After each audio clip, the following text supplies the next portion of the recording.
Hello everyone. आज हम लोग बात करेंगे the principle of maximum social advantage, अधिकतम सामाजिक लाभ के सिद्धांत की। अधिकतम सामाजिक लाभ का सिद्धांत लोक वित्त का या पब्लिक फाइनेंस का एक महत्वपूर्ण सिद्धांत है।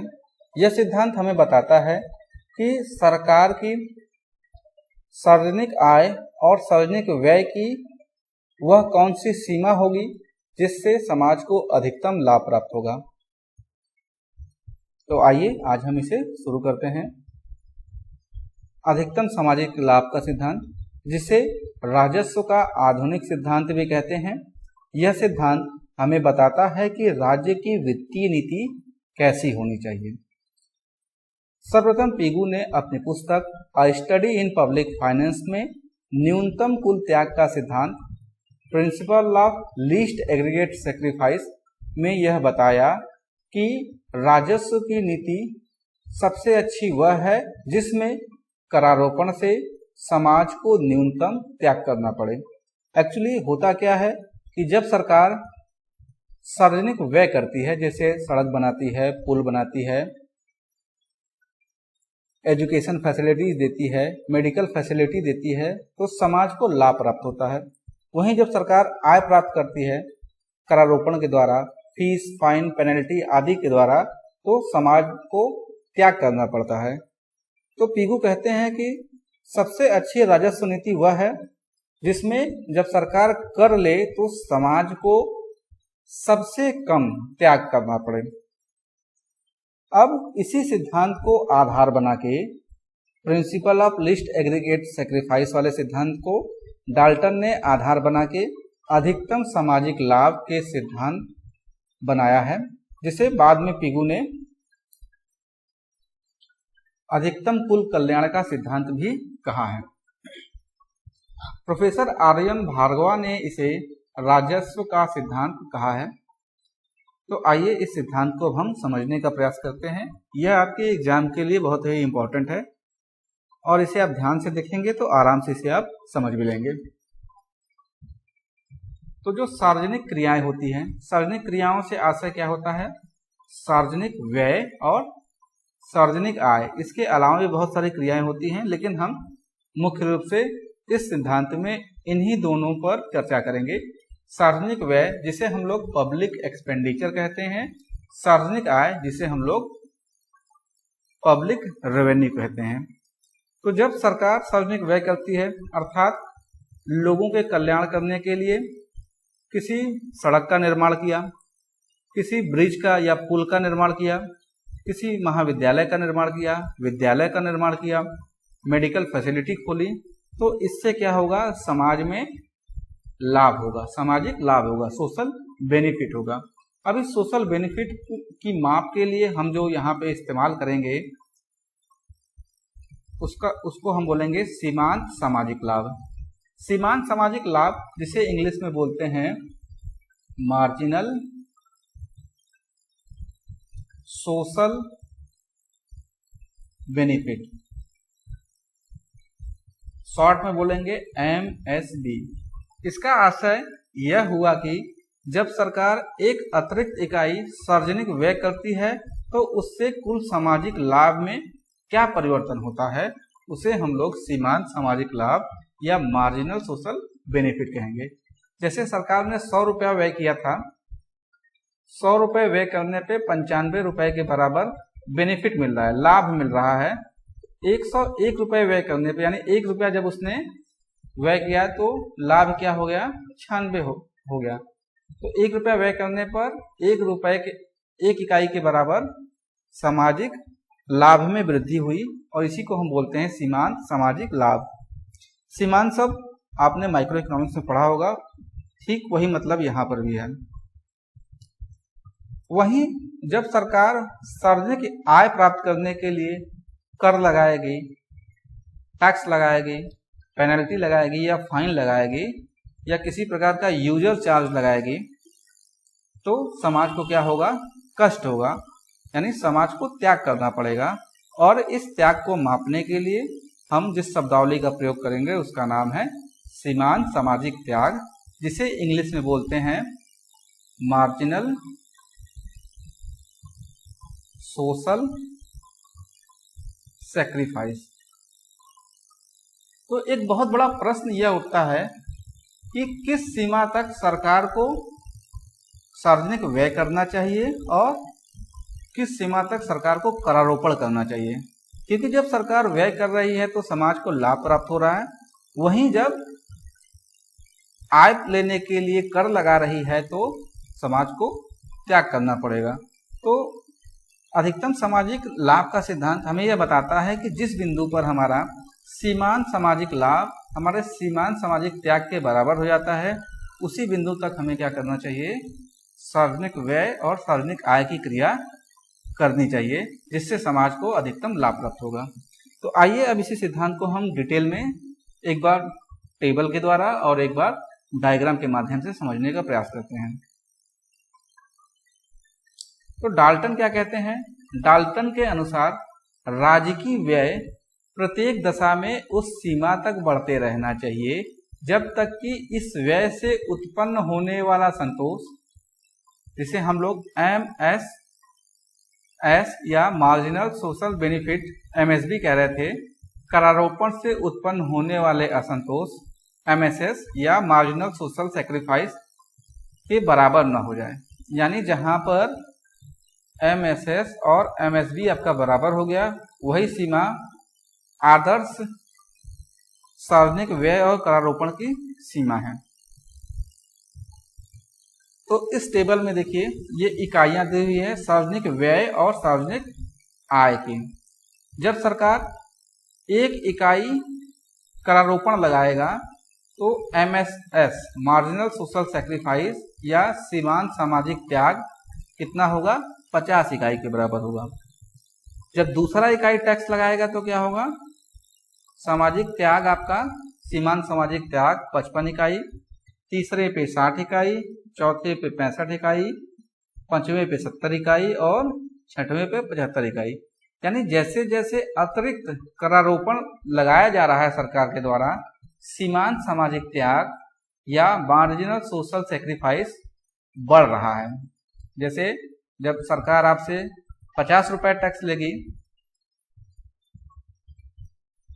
तो आपका कष्ट कुछ और होगा, 55 रुपए टैक्स लेगी तो आपको कष्ट और अधिक होगा, उससे ज्यादा टैक्स लगेगी तो और अधिक आपको कष्ट होगा। तो ये जो प्रत्येक कर की इकाई से जो सीमांत त्याग है वो क्या हो रहा है, बढ़ रहा है। वहीं अगर सार्वजनिक व्यय की बात करें कि जब सरकार पहली इकाई सार्वजनिक व्यय करता है तो समाज को 95 इकाई के बराबर सामाजिक लाभ प्राप्त होता है। दूसरी इकाई व्यय करने पर 85, तीसरी पे 75, चौथी पे 65, पांचवी पे 55 और छठवीं पे 45 इकाई। यानी जो MSB है, मार्जिनल सोशल बेनिफिट है, इसकी दर क्या हो रही है, घट रही है। जैसे जब सरकार ने 100 रुपया मेरे ऊपर खर्च किया तो मुझे बहुत ज्यादा लाभ मिला। जब अगली बार 1 रुपया और खर्च किया, 101 रुपया, तो मुझे जो लाभ मिला वो क्या हुआ, कम मिला। उसके बाद अगले रुपए से मुझे लाभ और कम मिलेगा। जैसा कि हम जानते हैं उपयोगिता वाले सिद्धांत में, जब हमें रोटी की आवश्यकता होती है, भूख लगी रहती है, तो पहले रोटी से हमें बहुत ज्यादा उपयोगिता मिलती है, दूसरी रोटी से कम मिलती है, तीसरी से और कम, चौथी से और कम, इस प्रकार सीमांत उपयोगिता घटने लगती है। ठीक उसी प्रकार सार्वजनिक व्यय की प्रत्येक अतिरिक्त इकाई से जो सीमांत सामाजिक लाभ होता है वह घटने लगता है। अब आपको यही जानना है इस दोनों डायग्राम से कि किस सीमा पर सरकार को टैक्स लगाना चाहिए और कितना सरकार को व्यय करना चाहिए। 1 इकाई, 2 इकाई, 3 इकाई, 4 इकाई, 5 इकाई या 6 इकाई। तो एक तो हम जानते हैं कि जहां पे हमारा MSB और MSS बराबर हो जाएगा, वहीं पे हमारी आदर्श कर और व्यय की सीमा निर्धारित होगी। तो देखिए, जब पहला इकाई सरकार कर लगा रही है और पहला इकाई व्यय कर रही है, तो शुद्ध सार्वजनिक लाभ, net social benefit, net social benefit, ये क्या हो रहा है आपका, ये 95 आपका net social benefit social benefit है, मार्जिनल सोशल बेनिफिट है, और 50 क्या है आपकी मार्जिनल सोशल सेक्रीफाइस है। आप घटाएंगे तो 45 आपका क्या आ गया नेट सोशल बेनिफिट, यानी सरकार को क्या हो रहा है पहली इकाई में शुद्ध सार्वजनिक लाभ समाज को शुद्ध सार्वजनिक लाभ मिल रहा है। तो सरकार को क्या करना चाहिए, करारोपण और सार्वजनिक आय की मात्रा को बढ़ाना चाहिए। दूसरे पे 2 इकाई जब सरकार ने व्यय किया और 2 इकाई के लिए की आय प्राप्त की, तब नेट सोशल बेनिफिट क्या हुआ, तो पहली इकाई से लाभ कितना मिला था 95, दूसरी से 85, दोनों को आप जोड़ देंगे तो क्या हो गया आपका 180 हो गया।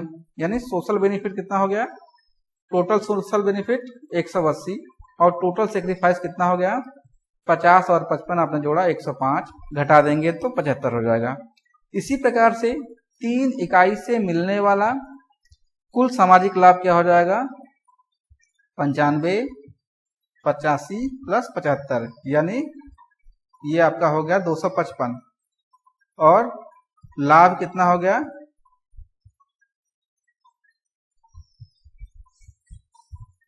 लाभ आपका हो गया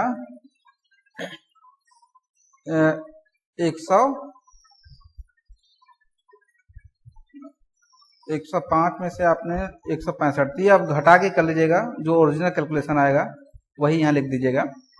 तो इस प्रकार हम देख रहे हैं कि जब चौथी इकाई किया तो 90 यूनिट्स के बराबर शुद्ध बेनिफिट्स समाज को मिल रहा है। तो चौथी इकाई पर ही ये शुद्ध सामाजिक लाभ अधिकतम है, उससे कम पे भी लाभ हमारा कम है, और उससे अधिक होने पर भी हमारे जो क्या है सीमांत शुद्ध सामाजिक लाभ वो कम होने लग रहा है। तो यही क्या है आपकी 4 इकाई के बराबर करारोपण और 4 इकाई के बराबर सार्वजनिक व्यय अधिकतम सामाजिक लाभ के बिंदु को निर्धारित करती है। अब इसी को हम डायग्राम बना के देखेंगे। तो सबसे पहले हम लोग सीमांत सामाजिक लाभ का वक्र बनाएंगे। तो सीमांत सामाजिक लाभ क्या था हमारा, जैसे जैसे सार्वजनिक व्यय किया जा रहा था हमारा सीमांत सामाजिक लाभ कम होता जा रहा था। तो सार्वजनिक व्यय से सीमांत उपयोगिता वक्र बाएं से दाएं नकारात्मक ढाल वाला होता है। ऐसा इसलिए होता है क्योंकि जैसे जैसे सरकारी खर्च बढ़ता जाएगा जनता को मिलने वाला अतिरिक्त लाभ कम होता जाएगा। अब इसका हम लोग एक डायग्राम बनाते हैं। ये हमारा y एक्सिस हो गया, ये हमारा x एक्सिस हो गया। हम y एक्सिस पे MSB यानी सीमांत सामाजिक लाभ को दिखा रहे हैं, और x एक्सिस पे क्या दिखा रहे हैं, पब्लिक एक्सपेंडिचर या सार्वजनिक व्यय को दिखा रहे हैं। ये जो डायग्राम आपका बनेगा वो कैसा बनेगा, बाएं से दाएं नीचे की ओर गिरता हुआ बनेगा। MSB मार्जिनल सोशल बेनिफिट, यानी जब पहली इकाई व्यय की गई तो उसकी सीमांत सामाजिक लाभ क्या था, S1 के बराबर था, एक्सपेंडिचर आपका क्या था मान लेते हैं E1 के बराबर था। यानी OE1 जब खर्च किया गया तो S1O के बराबर हमें सीमांत सामाजिक लाभ प्राप्त हुआ। जब आगे व्यय किया गया, व्यय की सीमा को बढ़ाया गया, E2 तक किया गया, तो इस E2 इकाई से जो सामाजिक लाभ मिला हमें वो क्या मिला, BE2 के बराबर मिला। अभी इस OE2 पे अगर हम बात करें कि कुल सामाजिक लाभ क्या हुआ, तो इस एरिया अंडर MSB कर्व, इस MSB कर्व के नीचे का जो एरिया है पूरा ये वाला, ये हमारा क्या बता रहा है, कुल सामाजिक लाभ को बता रहा है। तो जैसे जैसे हम पब्लिक एक्सपेंडिचर को बढ़ा रहे हैं हमारा MSB क्या हो रहा है, घटते हुए जा रहा है। ठीक है, तो ये क्या है हमारा बाएं से दाएं नीचे की ओर गिरता हुआ या नेगेटिव स्लोप या ऋणात्मक ढाल वाला वक्र है। वहीं अगर हम लोग बात करते हैं सीमांत सामाजिक त्याग की, मार्जिनल सोशल सेक्रीफाइस, यहाँ पे लाभ की जगह आप त्याग कर दीजिएगा, त्याग, तो ये क्या होता है, जैसे जैसे सरकार करारोपण में वृद्धि करती है, समाज का सीमांत सामाजिक त्याग बढ़ता जाता है। तो देखिए, सार्वजनिक आय से सीमांत अनुपयोगिता डिसयूटिलिटी बढ़ती हुई होती है। अतः सीमांत सामाजिक त्याग वक्र बाएं से दाएं धनात्मक ढाल वाला होता है। ऐसा इसलिए होता है क्योंकि जैसे जैसे सरकार कर बढ़ाती जाएगी, जनता को होने वाला अतिरिक्त त्याग बढ़ता जाएगा, या जनता को होने वाला कष्ट जो है वो बढ़ता जाएगा। तो इधर हम क्या दिखा देंगे, MSS मार्जिनल सोशल सेक्रीफाइस या सीमांत सामाजिक त्याग, और इधर क्या दिखाएंगे, पब्लिक रेवेन्यू या सार्वजनिक आय, या इसी को हम लोग आसान भाषा में टैक्सेशन कह देते हैं, करारोपण कह देते हैं। तो इसका वक्र क्या है, ये बाएं से दाएं ऊपर की ओर बढ़ता हुआ है, MSS। तो जब कर की दर OT1 है तो ये आपका MSS AT1 के बराबर है। OT2 हो रहा है तो ये BT2 के बराबर है। और कुल अगर त्याग जानना हो तो इस MSS कर्व के नीचे का जो एरिया पूरा बता रहा है, ये हमारा क्या बताता है, area under MSS curve total sacrifice को बताता है। यानी जब OT2 लेवल है तो कुल सेक्रीफाइस आपका क्या है, O, इधर भी कोई एक पॉइंट मान लेते हैं C, B, T2, ये हमारा टोटल सेक्रीफाइस हो जाता है। इसी प्रकार अगर टैक्सेशन का लेवल हमारा OT3 है तो इस सीमा पर जो MSS है वो क्या है आपका DT3 है, और टोटल समाज का सेक्रीफाइस या समाज का कुल त्याग कितना है, OCDT। अब हमारे पास दोनों कर हो गए, MSS कर हो गया और MSB कर हो गया। हमें यह बतलाना है कि किस सीमा तक सार्वजनिक व्यय होगा और किस सीमा पर सरकार सार्वजनिक आय प्राप्त करेगी या करारोपण लगाएगी, जिससे समाज को अधिकतम लाभ प्राप्त होगा। तो इन दोनों डायग्राम जो हमने पीछे बनाया हुआ था उसको हम एक ही डायग्राम में बनाते हैं। ये हमारा Y एक्सिस है,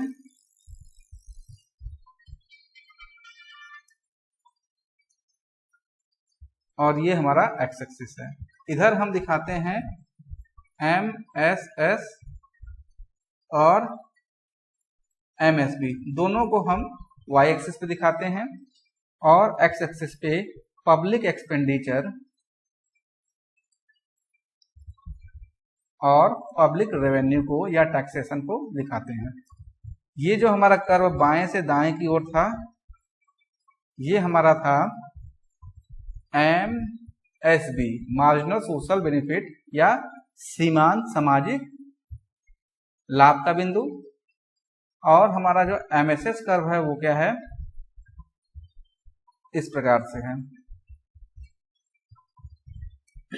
तो जिस बिंदु पर हमारा MSS और MSB एक दूसरे को इंटरसेक्ट करता है, वही बिंदु हमारी क्या होती है, अधिकतम सामाजिक लाभ का बिंदु होता है। यानी अगर सरकार इस OB लेवल तक पब्लिक एक्सपेंडिचर और टैक्स प्राप्त करे तो समाज का लाभ अधिकतम होगा। तो ये आपका सिद्धांत खत्म हो गया। लेकिन हम थोड़ा सा इस डायग्राम को और अधिक एक्सप्लेन करने के लिए आप चाहें तो यहाँ तक छोड़ देते हैं। यही ई बिंदु हमारा संतुलन के बिंदु है, यानी सरकार को OB लेवल तक टैक्स लेना चाहिए और OB लेवल तक पब्लिक एक्सपेंडिचर करना चाहिए, जिससे समाज को अधिकतम लाभ प्राप्त होगा। अब अगर इससे कम लेवल पे हम करते हैं तो क्या होगा, और इस OB लेवल से अधिक लेवल पर टैक्स और रेवेन्यू का लेवल डिसाइड करते हैं तो क्या होगा, इसे देखने का प्रयास करते हैं।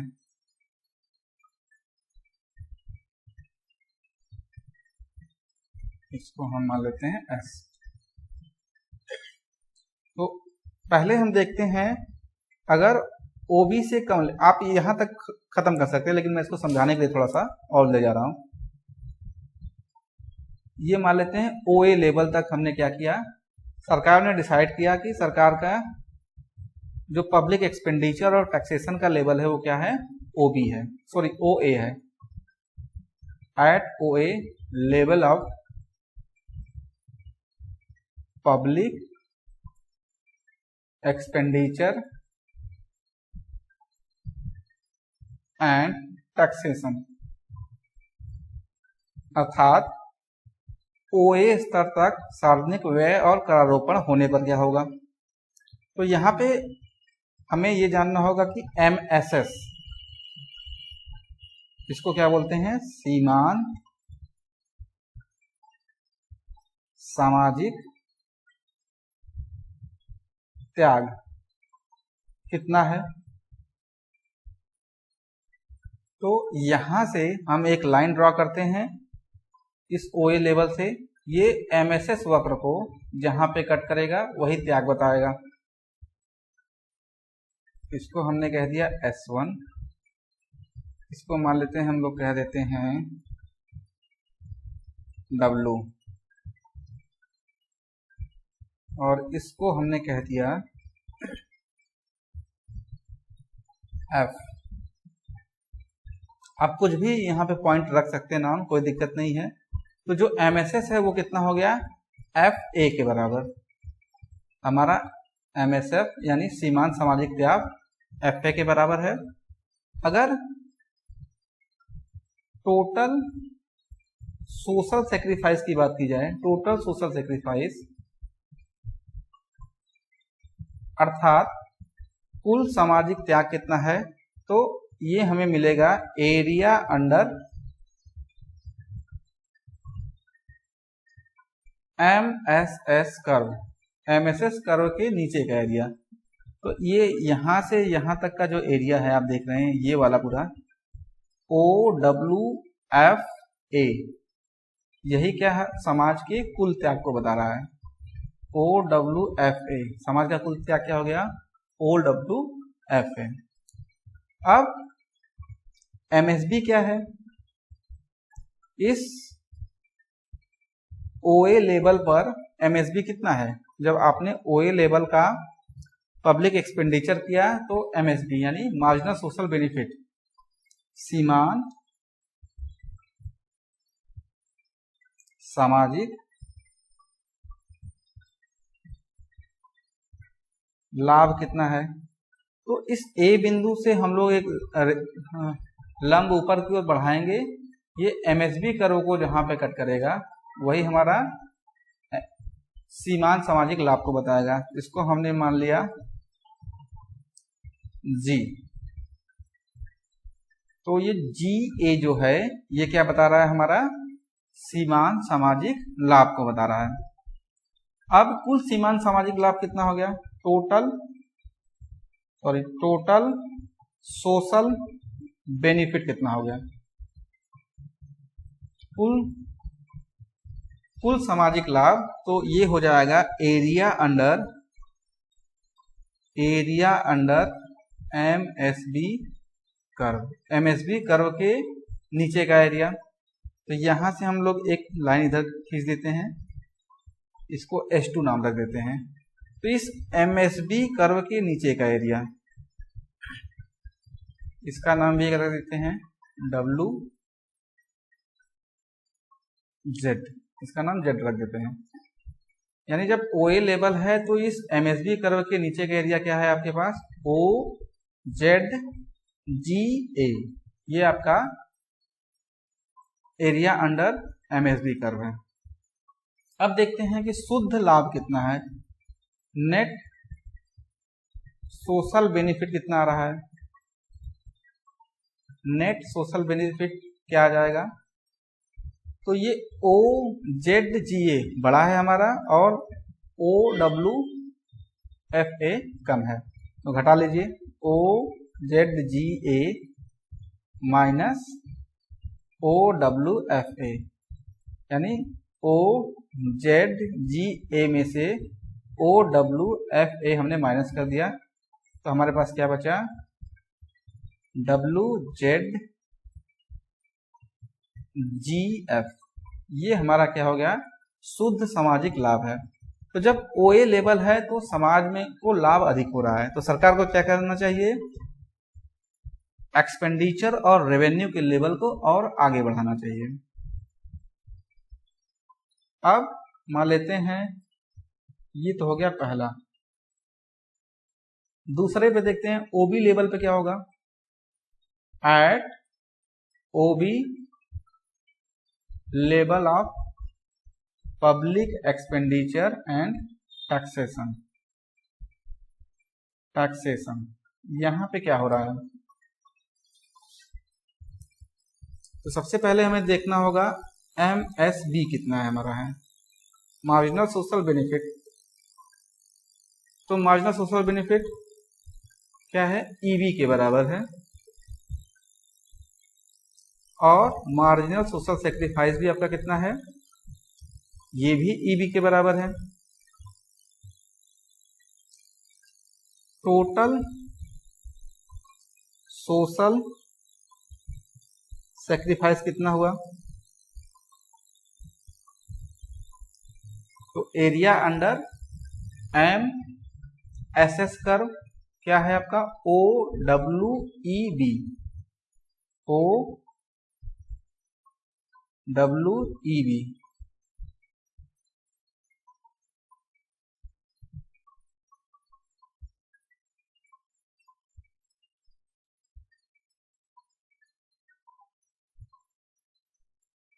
और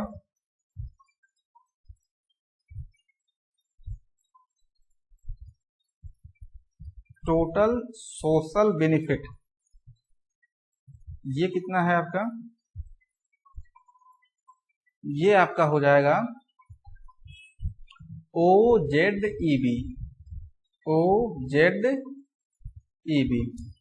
तो कौन सा ज्यादा है आपका, निकालना पड़ेगा नेट, ये वाला नेट सोशल बेनिफिट। तो इस बड़े वाले में से छोटे को हम लोग घटा देंगे, बेनिफिट में से सेक्रीफाइस को घटा देंगे। OZEB माइनस क्या करेंगे, OWEB। क्या हो जाएगा,